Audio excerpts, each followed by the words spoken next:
In the summer of 1964, civil rights activists from the Student Nonviolent Coordinating Committee and the Congress for Racial Equality joined forces to launch a nonviolent effort to desegregate Mississippi's political system. And if you like stories like this, you can find more stories like this at whatmikehistory.com. Also, if you'd like to support the channel, you can do so on my Buy Me Coffee and Patreon page in the description below.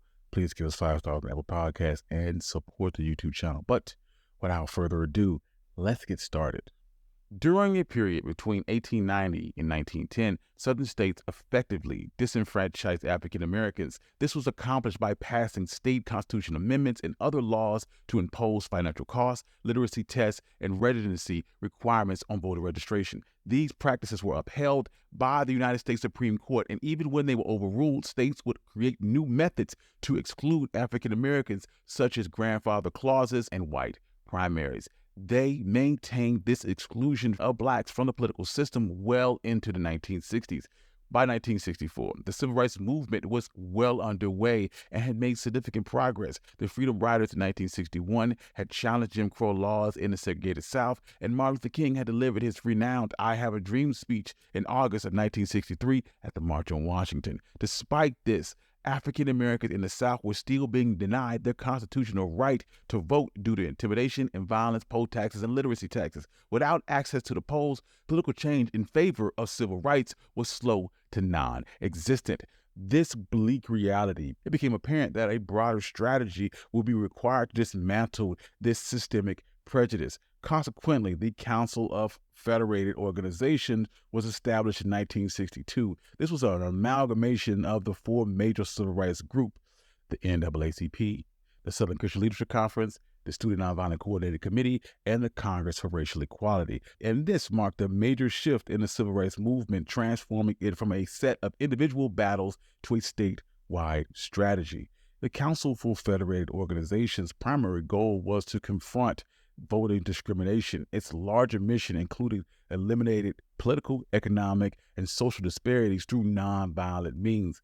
They believed that a multifaceted civil rights organizational campaign involving voter registration, education, and community. Mississippi was then chosen as the site for the Freedom Summer Project because of its historically low levels of African American voter registration. At that time, Mississippi's voter registration process required African Americans to fill out a 21-question form and answer a question about one of the 285 sections of the state constitution to satisfy white registrars. And registrars would still often rule against African American applicants, denying them the right to register. And by 1962, less than 7% of the state's eligible black voters were registered to vote.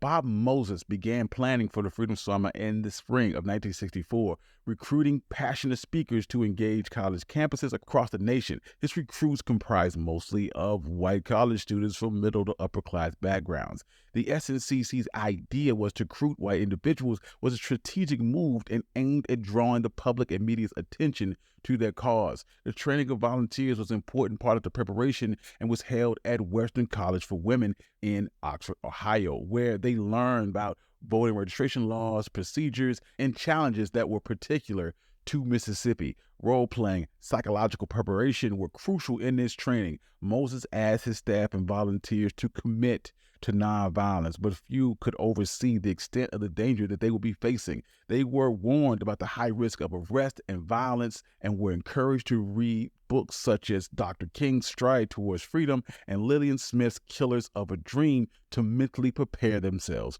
for this experience. However, the initiative faced intense oppression. Among the first wave of volunteers on June 15th were 2 white students from New York, Michael Swerner and Andrew Goodman, and a local black man named James Chaney. And soon the 3 would disappear after visiting Philadelphia, Mississippi. This sparked a nationwide manhunt for the killers and brought attention to the civil rights movement. When the men went missing, the Student Nonviolent Coordinating Committee and the Council of Federated Organization workers began phoning the FBI to request an investigation. After a public outcry, the Attorney General Robert F. Kennedy authorized the FBI to get involved in the search. FBI agents began swarming Philadelphia, Mississippi, where Chaney, Goodman, and Swerner were arrested after investigating the burning of a local black church, which had been the center of political organizing. For 7 weeks, FBI agents and sailors from the nearby naval base searched for their bodies, wading through swamps and hacking through underbrush. FBI Director J. Edgar Hoover even went to Mississippi on July 10th to open up the first FBI office in the state. Throughout the search, Mississippi papers and word of mouth perpetuated the common belief that the disappearance was a hoax designed to draw publicity. But soon, however, it was discovered that the men had been killed by the Ku Klux Klan with help of a local policeman. Dr. King would characterize their brutal deaths as an attack on human brotherhood taught by all great religions of mankind.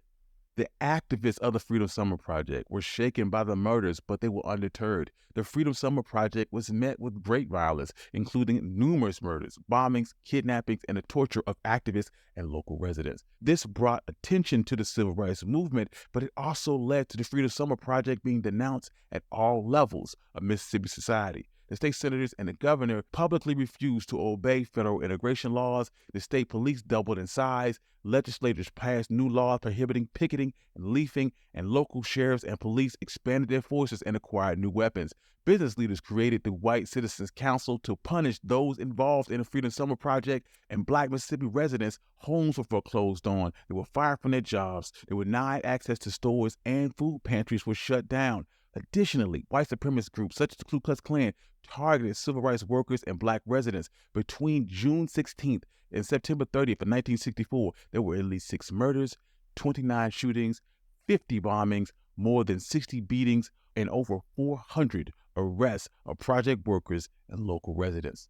Despite this violent atmosphere, other Freedom Summer activists were able to establish 41 freedom schools, which educated over 3,000 students. These schools did not just solely focus on traditional subjects like math and reading, but they also incorporated Black history, civics, and leadership training to foster a political consciousness and empower the African American community. The concept of freedom schools was not about basic education, but it was about providing a place where youngsters could voice their concerns, think critically, and dream about a more equitable future.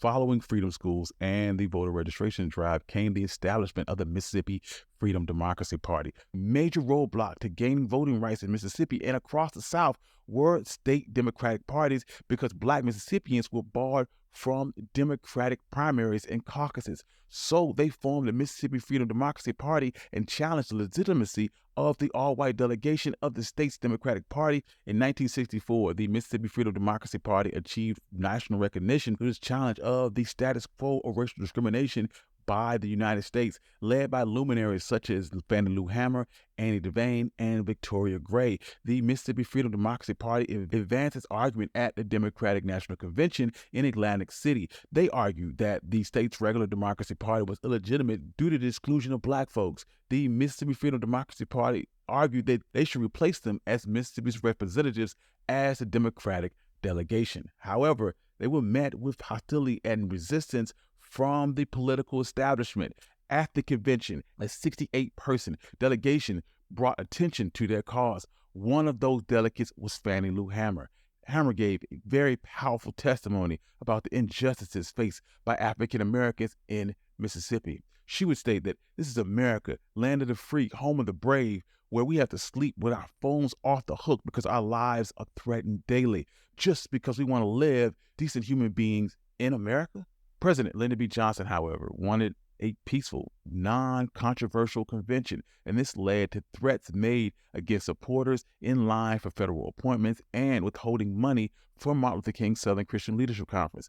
Eventually, a compromise was proposed for 2 seats for the Mississippi Freedom Democracy Party and full seatings for the all-white delegation. No discussion was ever held with the Mississippi Freedom Democracy Party about this compromise. After intense discussion, the Mississippi Freedom Democracy Party would reject this compromise, with Fannie Lou Hamer famously stating that we didn't come all this way for no 2 seats. We all is tired. This challenge, despite not succeeding, was an historic confrontation of the deeply rooted racism in the United States political system and resonated far beyond Mississippi's borders. The exposure they brought to the racial discrimination ingrained within the political system played a pivotal role in the passing of the Civil Rights Act, calling for an end of racial segregation, and it was undoubtedly a major victory sparked by their struggle. Additionally, the Mississippi Freedom Democracy Party challenged other states to reassess their electoral practices and confront their own racial discrimination. Ultimately, the legacy of the Freedom Democracy Party in promoting democracy, equality, and racial justice created a profound and far-reaching change in the American political system and the social landscape. In the aftermath, the Freedom Summer stands as a pivotal campaign that accelerated the civil rights movement despite not instantly resulting in a large upsurge in African American voting as it intended. In the summer of 1964, around 17,000 Black citizens in Mississippi bravely confronted racial prejudice by registering to vote. Out of these, a mere 1,600 applications were accepted. The objective of the Freedom Summer would have to extend beyond simple voter registration and including injecting diversity into Mississippi's deeply segregated political system. The true impact of the Freedom Summer lies beyond the numbers. The event acted as a beacon, highlighting the unintended issues of racial discrimination and racial violence in the Deep South. The immense attention attracted from the national media and the rest of the country made aware of the systemic oppression by African Americans in the Delta. This attention compelled Lyndon B. Johnson and Congress to act and eventually led to the Civil Rights Act 1964 and the Voting Rights Act 1965. However, the Freedom Summer also created an internal division and complexity within the civil rights movement. Some activists were frustrated by the national attention drawn by the white volunteers' involvement. There were also accusations that the white students had a dismissive attitude and too much control over the civil rights movement. These divisions, coupled with the discontentment of white student involvement, gave rise to more militant factions, which led to a demand for more Black power-centered organizations. Thank you. I'm your host, Country Boy. This has been One Mic History. If you like stories like this, you can find more stories like this at onemichistory.com. Also, if you'd like to support the channel, you can do so on my Buy Me Coffee and Patreon page in the description below. Give us 5 stars on Apple Podcasts and support the YouTube channel. Peace.